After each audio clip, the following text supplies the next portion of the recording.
6 a.m. sharp, sun barely up, and this stranger, full-on Karen mode, storms onto my 40-acre ranch with a clunky measuring wheel clicking like a ticking bomb. She's snapping photos, barking orders, acting like she owns the dirt under my boots. Then bam! She slaps me with an eviction notice for the land my grandpa earned with his GI Bill blood and sweat after Korea. $47,000 in bogus retroactive HOA fees for an association I never joined, 30 days or GTFO. Her vanilla perfume chokes the crisp morning air, mixed with her assistant's nervous sweat as he fumbles papers, while she rants about violations like a drill sergeant gone rogue. I stand there, coffee mug in hand, staring at this farce thinking, honey, you just poked the bear who runs every damn HOA in America. Tell me where you're watching from and drop your wildest HOA revenge fantasy below, because trust me, what happens next will blow your mind. Tag someone who, here's what this psycho didn't know about the man she just declared war on. My name's Marcus Rodriguez, tank to everyone who matters. And I've been protecting this 40-acre slice of heaven for 15 years. My grandfather Miguel bought this land in 1987 with blood-earned GI Bill money after surviving 3 hellish years in Korea. The old man used to grip my shoulder with hands scarred from shrapnel and say, "Mijo, land is the only thing they can't steal if you're willing to fight for it." 20 years moving military supplies through war zones taught me patience and strategy. Then I came home, buried my wife Elena 3 years ago after her cancer battle, and channeled my rage into something useful. A consulting business that helps small towns crush predatory HOA schemes. Yeah, that's right. The woman trying to steal my ranch picked a fight with the guy who literally wrote the book on HOA fraud. This ranch became my lifeline after Elena died. The smell of morning hay mixed with leather saddles, the sound of horses whinnying for breakfast, the rough texture of fence posts I'd mended with my own hands. Every inch held memories that kept me breathing. I'd started a veteran therapy program here, using horses to help broken soldiers like myself find peace. Pine Valley, Texas, population 8,400. Used to be the kind of place where neighbors waved from pickup trucks and Mabel's Diner knew your coffee order before you sat down. Then 6 months ago, Hurricane Karen blew in from Austin. Karen Whitfield, imagine a suburban dictator with orange talons and a measuring tape, immediately got herself elected to our municipal development board and created the position of Community Standards Coordinator. Translation, professional busybody with legal authority. This woman measures grass height with rulers and reports garage sales to code enforcement like she's fighting terrorism. The morning she ambushed me, those fake documents felt wrong in my hands, paper too smooth, ink too fresh, the kind of rushed forgery that screams amateur hour. She claimed my property had been magically annexed into her imaginary Pine Valley Estates Homeowners Association. Your property owes $47,000 in retroactive fees, she announced, orange nails clicking against her clipboard like a death rattle. Her stiletto heels rang against my wooden porch boards like rifle shots, while that suffocating vanilla perfume battled the clean scent of hay and morning dew. My workshop buildings and livestock apparently decreased property values in her fantasy HOA district. Never mind my nearest neighbor lived 2 miles away, or that I'd been running legitimate agricultural operations since before she knew Texas existed. 30 days to pay or we begin foreclosure, she declared like some kind of legal executioner. Standing there in my work boots, watching this stranger threaten to steal my grandfather's blood-bought legacy, I felt that familiar military burn in my chest. But 2 decades of army discipline had taught me something Karen clearly never learned. Real warriors gather intelligence before engaging the enemy. I stayed calm, accepted her paperwork, and watched those ridiculous heels click across my gravel driveway. Her oversized pickup roared to life, compensating much, and she peeled out like she was fleeing a crime scene, leaving tire tracks in my decomposed granite and the lingering stench of diesel exhaust mixed with that nauseating vanilla cloud. That evening, spreading my grandfather's original property documents across my porch table with a cold beer, I understood her real game. This wasn't about fees or violations. Karen Whitfield was systematically targeting anyone who didn't fit her suburban paradise vision, trying to force out longtime residents so some developer could pave over our way of life. She'd made one critical error in target selection. For the past 5 years, my consulting business had specialized in identifying and destroying exactly this type of predatory HOA fraud. I'd helped dozens of communities send scammers like Karen to prison. The hunter had just become the hunted, and she had no idea what was coming. Karen wasted no time launching her next assault. Within 48 hours, she'd weaponized county code enforcement, filing complaints claiming my ranch violated agricultural zoning laws. The irony burned like cheap whiskey. My property had been grandfathered agricultural since before this woman drew her first breath. But Karen's war machine was just getting started. She organized a neighborhood petition claiming my veteran therapy program created excessive traffic hazards. The nerve of this woman. She placed orange traffic cones around my property line like she was cordoning off a disaster zone, the plastic smell mixing with morning dew as I watched from my kitchen window. Her Facebook campaign hit below the belt. Posts about certain properties dragging down home values, complete with carefully angled photos that made my well-maintained ranch look like a hurricane aftermath. I'd seen psychological warfare in 3 different combat zones, but Karen's suburban manipulation game was impressively vicious. The crunch of gravel under truck tires announced my first visitor that Thursday morning. Floyd Jenkins, 73 years old with hands like leather and a spine straight as rebar, knocked on my door holding documents that made my blood run cold. "Tank, we got a problem," he said, spreading identical paperwork across my kitchen table. Same fake HOA letterhead, same bogus penalties, same 30-day ultimatum. His weathered fingers traced the fraudulent signatures while the morning light caught silver stubble on his jaw. $42,000 they want from me for restoring classic cars in my own damn garage. That's when the pieces clicked into place like rounds loading into a magazine. Sarah Casey arrived an hour later, her ancient Honda Civic trailing dust clouds and the sweet scent of fresh tamales from her morning delivery run. The 60-year-old widow who made the best Mexican food in 3 counties was shaking as she placed her own set of fake documents on my dining room table. $38,000 for my vegetable stand, she whispered, her voice barely audible above the kitchen fan. They're calling it an unauthorized agricultural retail operation. Tank, I've been selling tomatoes from that roadside stand since 1998. I spread all 3 sets of fraudulent papers across my table, the documents crackling like kindling as I aligned them. The pattern emerged clear as gunfire. Karen was systematically targeting the 3 most valuable undeveloped properties in Pine Valley. Each of our ranches sat on prime real estate that developers would mortgage their mothers to acquire. My military logistics training kicked into overdrive. Information was ammunition, and I had access to weapons Karen couldn't imagine. That evening, I accessed my HOA consulting database. 5 years of case studies and fraud documentation glowing on my laptop screen. The cursor blinked like a sniper's scope as I hunted through Karen Whitfield's background. What I discovered tasted sweeter than Sarah's homemade pie. Karen had been terminated from Premier Property Management in Austin for financial irregularities. Corporate doublespeak for theft. More importantly, the Texas Secretary of State database contained 0 record of any Pine Valley Estates Homeowners Association. The woman was operating a completely fictitious organization with fabricated authority. I'd learned something crucial during my years helping small towns fight predatory developers. Property owners can't be retroactively forced into HOA agreements they never signed. It's basic contract law that these scammers hope you don't understand. If your deed doesn't show HOA restrictions when you bought the property, no one can impose them later and demand back payments. But the real bombshell hit when I cross-referenced property records with business filings. Karen owed $340,000 to Pinnacle Development Group for a failed Austin strip mall, the same Pinnacle that had been quietly purchasing rural properties around Pine Valley for luxury development projects. The next morning, Floyd arrived with his toolbox and a shit-eating grin that could have powered the county. "Tank, I've been thinking," he said, spitting tobacco juice into my flower bed with sniper precision. "This Karen woman's asking too many questions about our land values. Sounds like someone's shopping for a developer friend." Sarah's Honda coughed into my driveway 20 minutes later, trailing the heavenly aroma of fresh bread and righteous anger. We gathered on my porch, sharing breakfast rolls and battle strategies while the morning sun painted Pine Valley gold.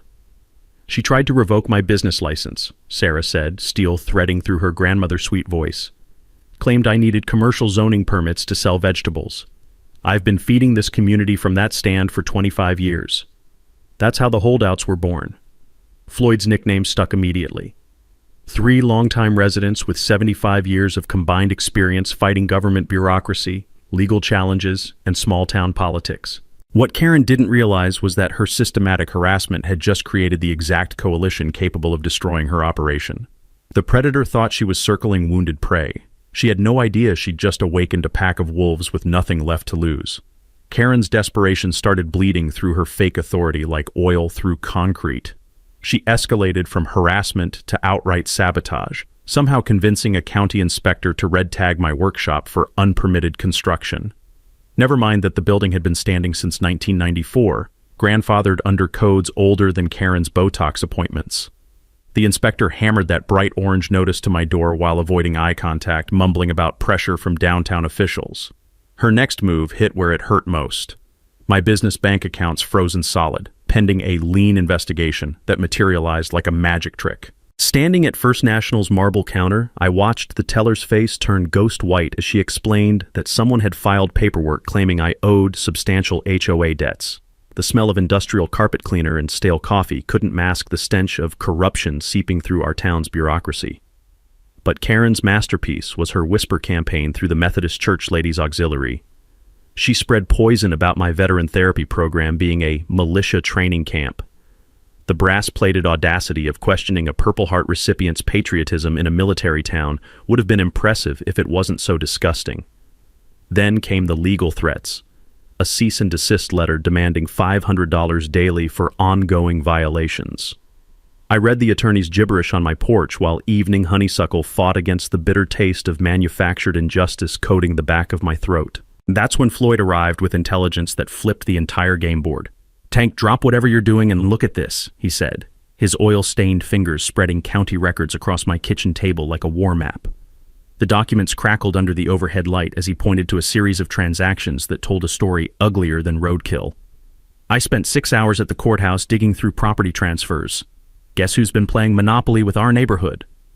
Pinnacle Development Group had quietly purchased 12 properties within 5 miles over 8 months. Every transaction hidden behind shell companies with names like Texas Rural Holdings and Lone Star Property Ventures. I'd seen this exact playbook when helping Fredericksburg fight off similar vultures' manufactured violations to force below-market sales, a technique that carries serious criminal penalties when you can prove coordination. Sarah's church connections delivered the smoking gun that made my coffee taste like victory. Karen's husband Brett worked directly for Pinnacle as a land acquisition specialist, corporate doublespeak for professional property thief. Sarah's daughter had photographed Pinnacle's expansion maps during a job interview, and our 3 ranches were marked with red circles like bullseyes. My counteroffensive launched with surgical precision. Jake Sullivan, my old Army buddy turned Dallas real estate attorney, practically salivated when I explained Karen's operation. "Tank, you just handed me a career-defining case," his voice crackled through the phone. "This isn't just fraud. We're talking conspiracy, extortion, and federal mail fraud if she's using Postal Service for fake documents." I filed counter-complaints for harassment, false documentation, and attempted property fraud. Each page felt substantial as I hand-delivered them to the courthouse, every signature a calculated strike against Karen's crumbling house of cards. The holdouts evolved into a precision instrument of rural justice. Floyd's mechanical network became our intelligence system. Every farmer, trucker, and blue-collar worker in 3 counties fed us information. Sarah's community connections through church and local business created an early warning system. My HOA consulting expertise provided the legal framework to dismantle Karen's operation piece by piece. We documented everything with military precision: time-stamped photographs, audio recordings, copies of fraudulent paperwork. Floyd installed hunting trail cameras around our property's technology designed for tracking deer, now aimed at bigger game. The psychological warfare intensified when I started dropping hints about Attorney General investigations during casual conversations at Mabel's Diner. Word travels fast in small towns, especially when it involves outsiders threatening longtime residents. Wednesday morning brought the sweet sound of Karen's designer heels clicking across my porch again. But this time her orange manicure trembled like autumn leaves as she handed me another batch of fake violations. The vanilla perfume couldn't mask the acidic smell of fear radiating from her designer clothes. "Mr. Rodriguez, you have 48 hours to comply with Section 12C regulations," she announced, but her voice cracked like thin ice under pressure. I leaned against my porch railing wearing the same predator smile that had unnerved insurgents in 3 different war zones. "Karen, before you file any more fraudulent paperwork, you might want to ask Brett how Pinnacle's insurance company feels about employees running extortion schemes. The state attorney general's office has some fascinating questions about your little operation." Her face drained white as fresh primer. Those stilettos clicked double time across my gravel, but this time they sounded like retreat instead of attack. I watched her oversized truck disappear in a cloud of dust and desperation, knowing the hunter had finally realized she'd become the hunted. The war was about to enter its final phase, and Karen Whitfield was running out of ammunition. Karen's mask finally slipped, revealing the desperate predator underneath. Her personal attacks escalated to character assassination, posting on Facebook that I was a fake veteran using fabricated military credentials to intimidate honest citizens. The woman actually questioned my Purple Heart citation in a town where half the population bled red, white, and blue.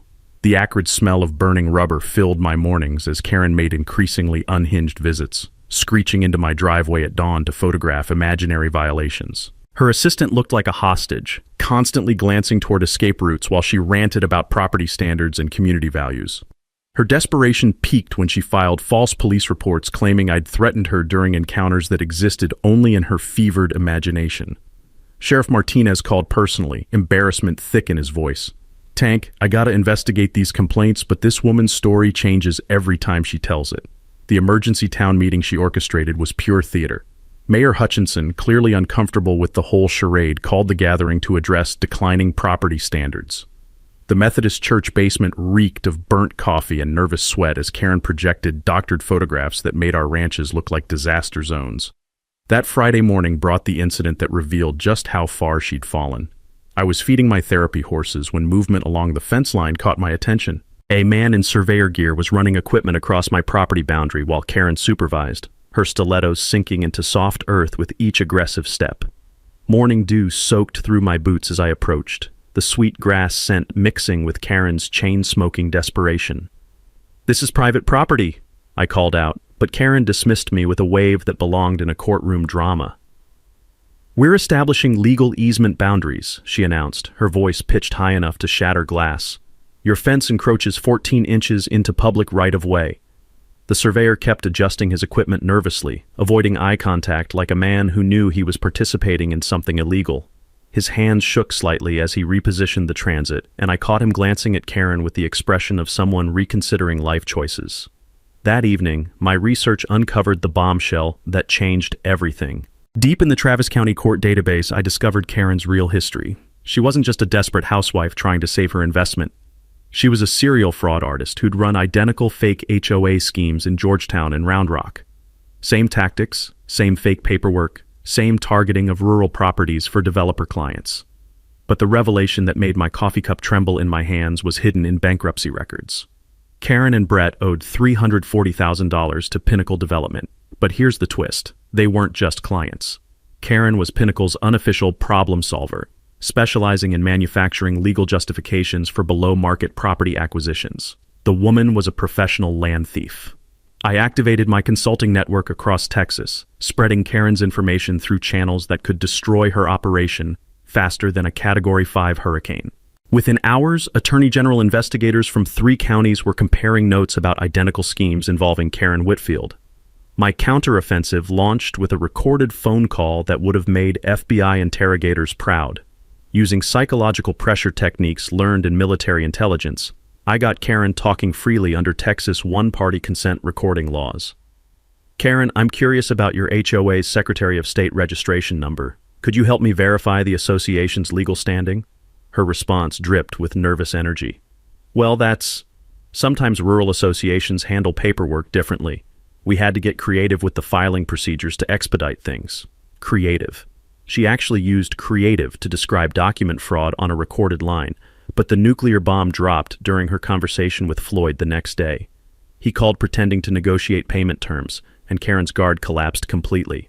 "Look, Floyd, between you and me, we had to fabricate some of the documentation to speed up the process. These small-town officials don't understand modern property acquisition techniques, but once Pinnacle takes over development, everyone benefits from increased property values." She just confessed to document fraud and conspiracy on a recorded line. The call from Dallas Morning News investigative reporter Maria Santos came that Wednesday, her voice carrying the excitement of a journalist who'd just found her Pulitzer story. "Mr. Rodriguez, I've been tracking Pinnacle's operations for 8 months. What you've documented is the missing piece in a statewide property fraud investigation. We're talking about a network that's stolen millions in rural land through manufactured HOA violations." Standing on my porch with the phone pressed to my ear watching storm clouds gather over Pine Valley like an approaching army, I felt the weight of every property owner who'd been victimized by schemes like Karen's. Ma'am, my grandfather taught me that sometimes you have to fight for what's right, even when the odds look impossible. The trap was set, baited with Karen's own words, and she was about to discover that the quiet rancher she'd been tormenting was actually the most dangerous enemy she could have chosen. The phone call that shattered Karen's world came at 6:47 a.m. on a Tuesday that smelled like justice and morning dew. Jake Sullivan's voice buzzed through my cell with the electric intensity of a man who'd just discovered buried treasure. "Tank, drop whatever you're doing. My paralegal just found something in federal bankruptcy records that's going to make your day." I was already planted on my porch with steaming coffee, watching sunrise paint the valley gold, but Jake's tone made the ceramic mug feel suddenly fragile in my grip. Karen and Brett Whitfield filed Chapter 13 bankruptcy 8 months ago. They owe Pinnacle Development $340,000. But here's where it gets beautiful. It's not investment debt, it's payment for rural property acquisition consulting services. The coffee turned to acid in my mouth as the implications exploded like artillery shells. Karen wasn't some desperate housewife trying to save a failed investment. She was Pinnacle's professional hired gun, specializing in manufacturing legal excuses to steal rural properties at below-market prices. "But wait, there's more," Jake continued, his voice dripping with prosecutorial satisfaction. "Pinnacle issued an ultimatum 6 months ago: deliver specific Pine Valley properties or face immediate foreclosure on their Austin mansion. Your ranch, Floyd's garage, and Sarah's stand represent $2.8 million in development value to their subdivision plans." My hands started trembling as Jake delivered the revelation that changed everything. "Tank, remember those musty old deed papers your grandfather left you? I had our real estate specialist analyze them yesterday. Your property isn't just protected from HOA interference, it's locked into permanent agricultural use with legal protections that would make Fort Knox jealous." The faxed documents arrived moments later, and reading them felt like discovering my grandfather's final gift from beyond the grave. Attorney Samuel Morrison, Granddad's Korean War buddy, had crafted legal armor around this ranch that was stronger than tank plating. The deed restrictions explicitly prohibited any development interfering with agricultural operations, recorded in perpetuity with automatic enforcement provisions. "What does this mean in plain English?" I asked, though my military mind was already calculating tactical advantages. "It means Karen's fake HOA doesn't just violate fraud statutes. It directly violates recorded deed restrictions carrying automatic punitive damages. You're not defending your property anymore, Tank. You're holding a legal nuclear weapon that could vaporize Pinnacle's entire Texas operation." The power balance had just flipped, like a tank rolling over a Volkswagen. Karen thought she was bulldozing some helpless rancher into submission. Reality check. She'd declared war on a man holding weapons she couldn't comprehend, backed by military precision and professional expertise in exactly her type of fraud. Within an hour, Floyd and Sarah were seated around my kitchen table with documents spread like invasion plans. The aroma of fresh coffee battled Sarah's cinnamon rolls while I explained our new reality. "We're not playing defense anymore," I announced, watching their expressions shift from worried to predatory. "We're sitting on evidence that could send Karen to federal prison and cost Pinnacle millions in damages." Floyd's weathered face cracked into a grin that could have lit up Dallas. "So you're saying we just became the hunters instead of the hunted?" Sarah's grandmother-sweet voice carried enough steel to build a battleship. "Tank, my church has been praying for divine justice. Appears the Almighty just handed us the sword to deliver it personally." That afternoon brought the call that would end Karen's criminal career. Maria Santos from Dallas Morning News had been tracking Pinnacle for months, and when I outlined our evidence, her excitement practically burst through the phone. "Mr. Rodriguez, you're describing the keystone evidence in a federal investigation that's been building for 18 months. Will you testify as the protected whistleblower?" Standing in my grandfather's house, surrounded by 3 generations of memories and the legal fortress he'd built to protect our legacy, the answer flowed like Texas crude. "Ma'am, my family survived war to build this life. Time to show these land thieves what happens when you mess with the wrong bloodline." The war room that assembled in my kitchen Thursday evening looked like a cross between a military briefing and a church social. Sarah arrived with peach cobbler still warm from the oven. Floyd brought a cooler of Lone Star beer, and Jake Sullivan drove down from Dallas with banker boxes full of legal firepower that could level a small city. "All right, people," I said, spreading county maps across my grandmother's oak table. The overhead light cast long shadows that made us look like revolutionaries planning a coup, which wasn't entirely wrong. We're not just defending our properties anymore. We're dismantling a criminal network that's been stealing rural land across Texas.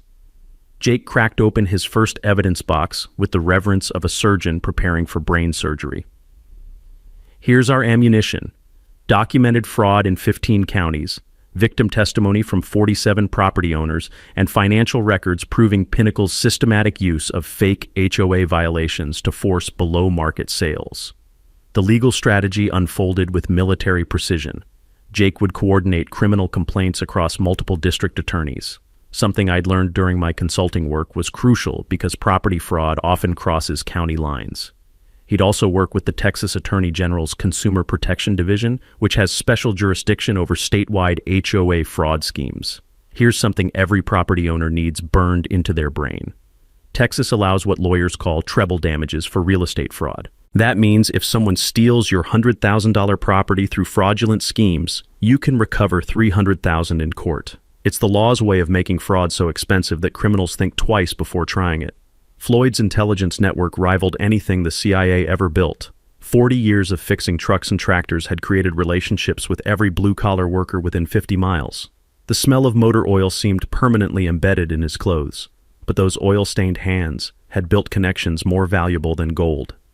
"I got boys at the courthouse who copy every document Karen files," Floyd said, taking a satisfied pull from his beer. "Bank tellers who track her financial transactions, and even a guy working for Pinnacle's surveying company. That woman can't order lunch without us knowing about it." Sarah's role proved equally devastating. Her church networks and business relationships provided community credibility that money couldn't buy, plus early warning systems that worked faster than any high-tech surveillance. The sweet scent of her cinnamon rolls couldn't hide the steel in her voice as she outlined her intelligence gathering.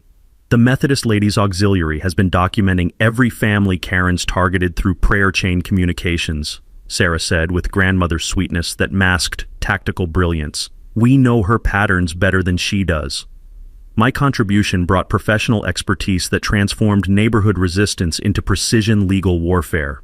During 5 years of HOA consulting, I'd learned that property fraud schemes always leave paper trails. The key is knowing where to look and how to preserve evidence for court proceedings. The surveillance operation used techniques that any rural property owner could implement. Floyd's hunting trail cameras provided 24/7 monitoring that was completely legal on our own properties. We documented every fraudulent document delivery, every fake inspection, every threatening phone call with timestamps and GPS coordinates that would hold up in federal court. But our secret weapon was investigative reporter Maria Santos, whose year-long investigation into Pinnacle would coordinate perfectly with our legal offensive. Her Dallas Morning News platform would create a media firestorm that would destroy Pinnacle's ability to operate anywhere in Texas. "Rural property fraud is having a national moment," Maria explained, her digital recorder capturing every word for posterity. "Corporate land grabs are threatening rural communities from California to Florida. Your story represents something bigger than just Pine Valley." The psychological component targeted Karen's fatal flaw, her desperate need for authority and social acceptance. Our plan involved letting her believe she was winning while we systematically documented every fraudulent action, then destroying her credibility in the most public way possible. Jake's research revealed that property fraud prosecutions succeed when you prove 3 specific elements: documented fraudulent acts, quantifiable financial harm to victims, and evidence of coordination between criminal actors. Karen had practically gift-wrapped all 3 for us with her recorded confessions and documented schemes. The preparation phase required creating what military logistics calls redundant backup systems. Digital evidence stored in multiple cloud locations, physical documents secured in bank safety deposit boxes, and witness testimony recorded under oath with certified court reporters. During my Army days, I'd seen too many operations fail because someone lost critical intelligence. By midnight, our kitchen table resembled mission control for a space launch. Legal briefs, surveillance photos, financial records, and media timelines arranged with mathematical precision. The lingering aroma of Sarah's cobbler mixed with the electric anticipation of hunters who'd cornered dangerous prey. 3 weeks, I announced, studying faces that had transformed from worried neighbors into hardened warriors. 3 weeks to finalize evidence collection, coordinate with federal investigators, and prepare for the public destruction of Karen's entire criminal enterprise. Floyd raised his beer bottle with the solemnity of a man who'd waited his entire life for this moment. "To showing these land thieves what happens when you mess with Texas." Karen's desperation manifested in cash bribes that would have made cartel bosses proud. She tried slipping County Inspector Williams $5,000 in a Walmart parking lot to condemn my workshop as structurally unsafe. What she didn't realize was that Williams had been feeding Floyd's intelligence network for 2 weeks, and our cameras captured every criminal dollar changing hands. The acrid smell of panic clung to Karen like smoke as she escalated to property vandalism. Tuesday morning brought the sight of professional "for sale," eminent domain seizure signs scattered across my fence line. The woman was claiming municipal authority she'd never possessed to sell land she'd never owned. Audacity so pure it was almost artistic. Her most vicious strike targeted the heart of everything I'd built after Elena's death. Karen filed state complaints claiming my veteran therapy program operated as an unlicensed medical facility with horses that posed public safety hazards. The bureaucratic assault forced me to suspend sessions while investigators examined her fabricated evidence. But Wednesday morning brought the incident that crossed every line of human decency. The sound of squealing brakes and honking horns shattered the valley's peace like artillery fire. My therapy horses were scattered across Highway 87, eyes white with terror as they dodged traffic in a nightmare that could have killed innocent drivers. The pasture gate hung open, chains severed clean through with professional bolt cutters. Floyd's surveillance network captured the devastating truth. Karen had paid 3 teenagers $50 each to release my livestock during our weekly veteran session. The audio was crystal clear as her voice crackled through the kids' radio. "Make sure that PTSD program gets shut down permanently. These people need to understand consequences." The psychological cruelty was surgical in its precision. Tommy Hernandez, a 23-year-old Afghanistan veteran, collapsed into a full panic attack as horses thundered past like incoming mortar rounds. I spent 20 minutes on the highway shoulder, talking him through breathing exercises while Karen's hired vandals melted into morning shadows. Here's where Karen made her fatal miscalculation. She thought she was dealing with some broken-down rancher instead of a man with military intelligence training and professional fraud-fighting expertise. Every criminal act was documented with federal standard evidence that would have impressed FBI investigators. Time-stamped surveillance of bribery attempts, audio recordings of conspiracy planning, and sworn affidavits from the teenagers she'd corrupted with blood money. My counterstrike was swift and comprehensive. I filed charges for assault through deliberately triggering veteran PTSD, animal endangerment for releasing livestock near traffic, conspiracy for coordinating the sabotage operation, and federal civil rights violations for targeting disabled veterans. Each document felt substantial as I hand-delivered them to District Attorney Morrison's office. The community explosion was immediate and devastating. Local veterans organizations issued statements demanding Karen's prosecution, the VFW threatened protests, and the American Legion called for federal hate crime investigations. In a military town, attacking veteran mental health programs was tantamount to declaring war on the entire community. But the moment that revealed Karen's complete psychological collapse came during her meltdown at the Pine Valley Town Council meeting. Security cameras captured her screaming at Mayor Hutchinson about unpatriotic elements corrupting Pine Valley's traditional values. But when she pointed directly at Tommy Hernandez in the audience and called him a faker using fake PTSD for sympathy, the room went dead silent. "Real soldiers don't need horses to deal with their problems," Karen shrieked, her voice echoing off courthouse walls while phones recorded everything. "These people are manipulating veteran status to avoid property responsibilities." The veteran in question was missing his left leg from an IED blast in Kandahar, and Karen had just questioned his service in front of 24 other veterans and their families. The silence stretched until you could hear Karen's panicked breathing through the microphone. Tommy stood slowly, balancing on his prosthetic leg, and delivered words that would haunt Karen forever. "Ma'am, I lost this leg saving my squad from insurgents who thought like you do, that some people matter less than others. Thank you for reminding me why I fought."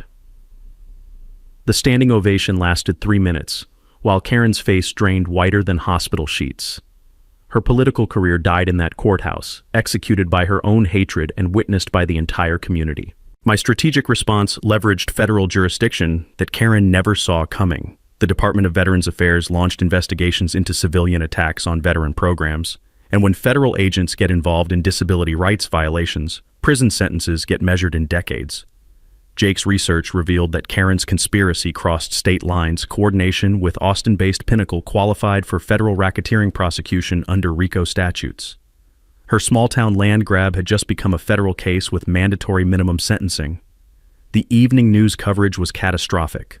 Local stations ran Karen's veteran-bashing meltdown on continuous loop, creating viral content that destroyed any remaining public support. She'd transformed from community advocate to public enemy number one in 30 seconds of recorded hatred. Standing on my porch that night, watching lightning illuminate storm clouds gathering over Pine Valley, I felt the satisfaction of watching justice prepare to strike with biblical force.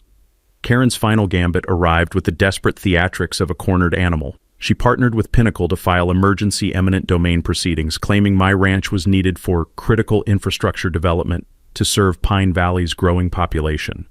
The paperwork bore official county seals and architectural plans for a water treatment facility that would never exist. The smell of fear and expensive perfume filled the courthouse air as Karen presented her case to Judge Martinez, her voice shaking like autumn leaves as she read prepared statements about public necessity overriding private property rights. The irony was delicious.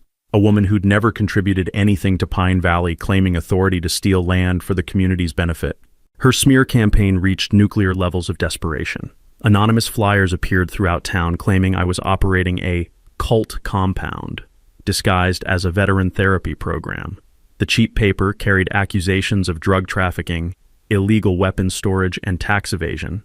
Lies so outrageous they would have been comedic if they weren't potentially dangerous. But Karen's masterstroke of stupidity was attempting to revoke my business licenses through a coordinated assault on municipal bureaucracy. She filed dozens of frivolous complaints claiming everything from zoning violations to fire code infractions, hoping to drown local officials in paperwork until they surrendered just to make her go away. Then came the revelation that shifted the entire battlefield in ways Karen couldn't have imagined. That Thursday morning, I made the phone call that ended her criminal career. "Jake, it's time to reveal our ace in the hole." "Tank, you sure you want to go nuclear this early?" "Brother, she just declared eminent domain war on my family's legacy. Time to show her who she really picked a fight with." The truth was beautiful in its simplicity. For 6 months before Karen ever arrived in Pine Valley, I'd been working undercover with the Texas Attorney General's Rural Property Fraud Task Force. My HOA consulting business wasn't just professional expertise. It was the perfect cover for investigating organized land fraud schemes across Texas. Karen Whitfield had declared war on a man who was already building the criminal case that would destroy her operation. The task force had been tracking Pinnacle's activities for over a year, documenting similar fake HOA schemes in 17 counties. When Karen targeted Pine Valley, I volunteered my property as bait to draw out their entire network. Every fraudulent document, every illegal threat, every criminal conspiracy had been carefully documented for federal prosecution, but the nuclear revelation that would obliterate Karen's world was hidden in a safety deposit box at First National Bank. I'd been recording our conversations from day one, building an audio library of confessions that would make prosecutors weep with joy. Her admission to Floyd about getting creative with documentation was just the appetizer in a feast of federal felonies. The sting operation reached its crescendo when Karen offered me $100,000 in cash to disappear quietly and let Pinnacle acquire the property through legitimate channels. The meeting at Mabel's Diner was wired with enough recording equipment to broadcast her bribery attempt to 3 counties. "Mr. Rodriguez, surely we can reach a mutually beneficial arrangement," Karen said, her manicured fingers sliding an envelope across the grease-stained table. The smell of bacon and desperation mixed in the air while hidden cameras captured every criminal moment. "This property dispute doesn't have to destroy either of our futures."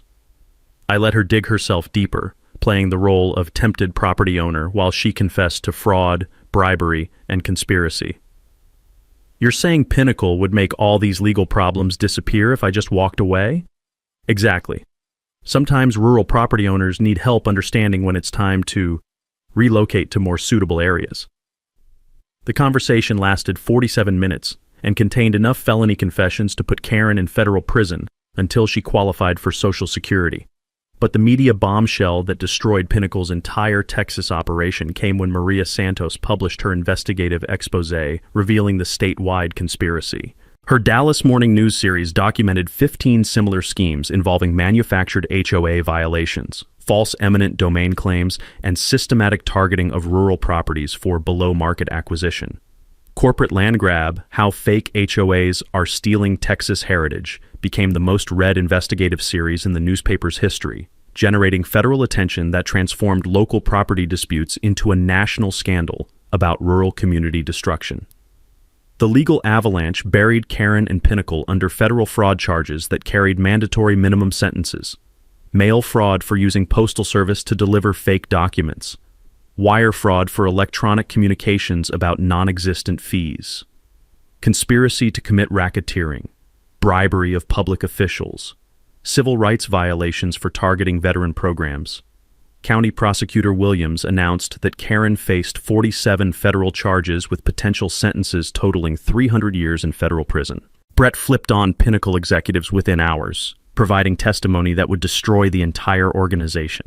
Standing in my kitchen that evening, surrounded by task force agents collecting evidence boxes, I felt the satisfaction of a soldier who'd completed a mission that protected countless other communities from similar attacks. The predator had finally realized she'd been hunting inside a carefully constructed trap, and feeding time was about to begin.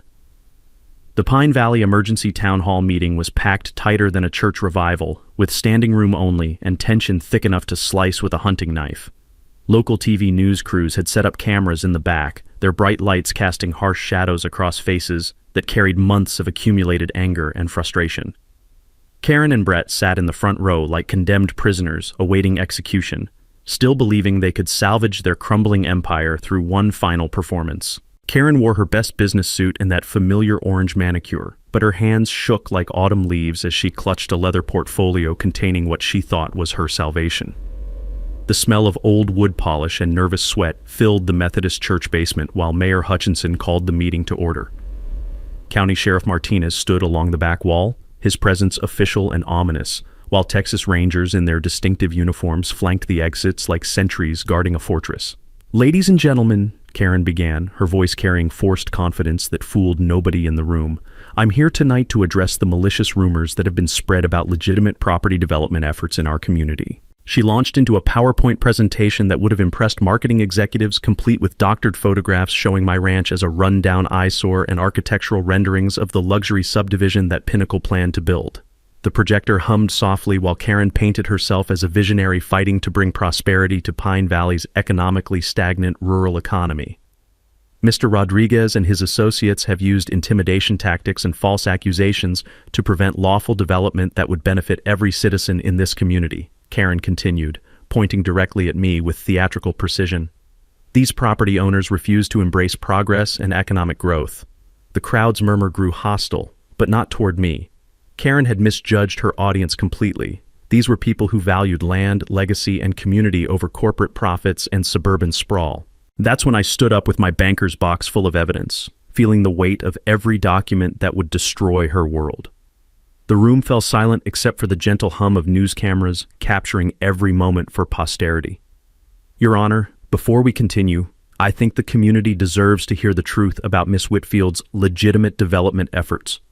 I walked to the podium with military bearing, placing the evidence box on the lectern with deliberate ceremony. The sound echoed through the basement like a judge's gavel striking the bench.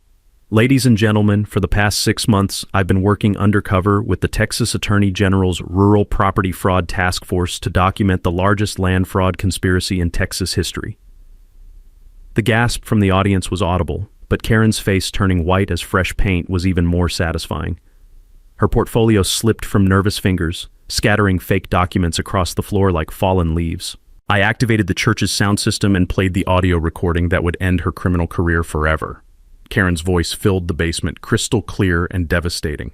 Look, between you and me, we had to get creative with some of the documentation to expedite the process. These small-town officials don't understand modern property acquisition techniques.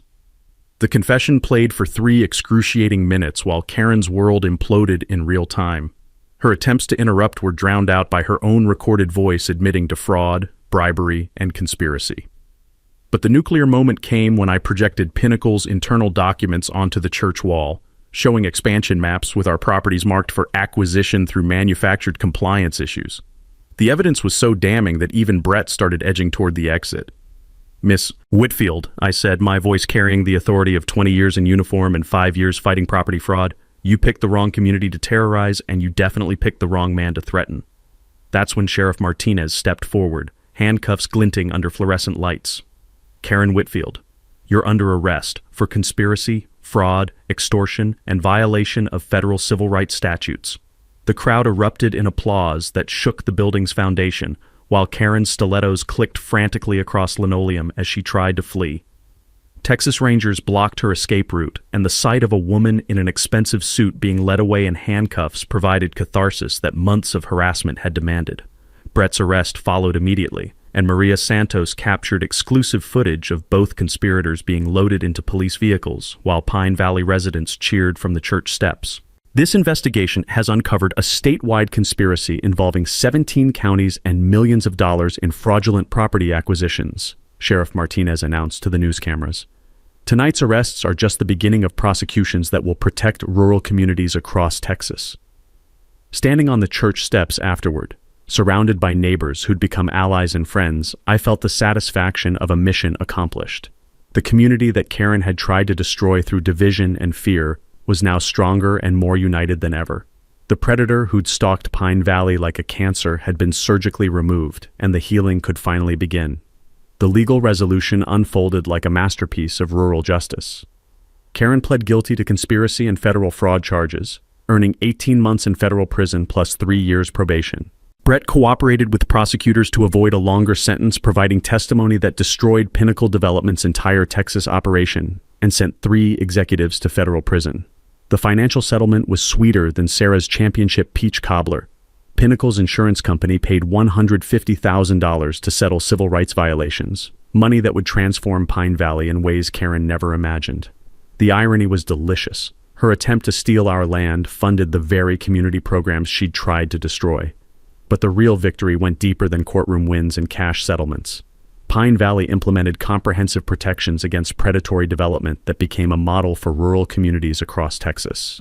Our experience fighting Karen's scheme provided the blueprint for legislation that would protect family farms and ranches for generations. The holdouts evolved into something more permanent and powerful. Floyd, Sarah, and I established the Rural Property Rights Foundation, a nonprofit organization that helps small communities identify and fight land fraud schemes before they take root. Our success story inspired similar resistance movements in 43 states, creating a network of rural communities that refused to surrender their heritage to corporate greed. 2 years after Karen's arrest, Pine Valley hosted its first annual Rural Heritage Festival on my ranch. The smell of barbecue smoke and hay rides mixed with the sound of children's laughter as families celebrated the land, traditions, and communities that make rural America special. Sarah and I were married that same weekend in a ceremony that would have made my grandfather proud, surrounded by friends who'd become family through shared struggle. The veteran therapy program not only survived Karen's attacks, but expanded into a nationally recognized model for PTSD treatment. With settlement money and federal grants, we built proper facilities that serve veterans from across the Southwest. Tommy Hernandez, the young veteran whose panic attack had revealed Karen's cruelty, now works as a program coordinator, helping other soldiers find healing through connection with horses and land. The Rodriguez Rural Heritage Foundation represents the positive legacy that emerged from Karen's destructive scheme. We've established scholarship programs that provide college funding for rural students studying agriculture, conservation, or veterinary medicine. The goal is ensuring that rural communities have educated advocates who can protect their interests against future Karen Whitfields. Our conservation easement program places family ranches and farms under permanent protection against development, ensuring that agricultural land remains agricultural regardless of future economic pressures. The legal framework we developed has protected over 12,000 acres of prime Texas farmland from suburban sprawl and corporate acquisition. The educational component of our foundation teaches property owners how to identify and respond to fraud schemes before they become devastating. We've created workshops that travel to rural communities, sharing the knowledge nuggets that saved Pine Valley. Always verify HOA registration with state authorities. Understand your deed restrictions and property rights. Document everything when disputes arise, and never face property threats alone. Karen's imprisonment became a cautionary tale that rippled through corporate boardrooms across Texas. The Dallas Morning News series about her schemes won a Pulitzer Prize for investigative journalism, creating national awareness about rural land fraud that made similar operations too risky for most developers to attempt. 5 years later, Pine Valley thrives as an example of what rural communities can accomplish when they refuse to surrender to corporate intimidation. Our population has grown by 15%, but it's growth that respects our agricultural heritage and strengthens rather than destroys our community character. The ranch that Karen tried to steal through fraud and intimidation now hosts the annual Texas Rural Property Rights Conference, where communities share strategies for protecting family land against predatory schemes. The irony would be amusing if it weren't so perfectly just. The land she coveted became the headquarters for a movement that prevents other Karens from succeeding. Standing on my porch each morning, watching the sun rise over land that my grandfather fought to own and I fought to keep, I'm reminded that some battles are worth fighting regardless of the odds. Pine Valley proved that rural communities can defeat corporate predators when they unite around shared values and refuse to be intimidated by fake authority. But the best part of this story isn't the legal victories or financial settlements. It's the community that emerged stronger from Karen's attacks. We discovered that defending our land meant defending our neighbors, and that individual property rights are strongest when protected collectively. Now I want to hear your stories. Drop a comment below sharing your worst HOA nightmare or property dispute. I read every single one and respond with advice when I can. Hit that subscribe button if you want more stories about underdogs beating the system and small communities fighting back against corporate bullies. Sometimes the little guy wins, and when we do, everybody wins.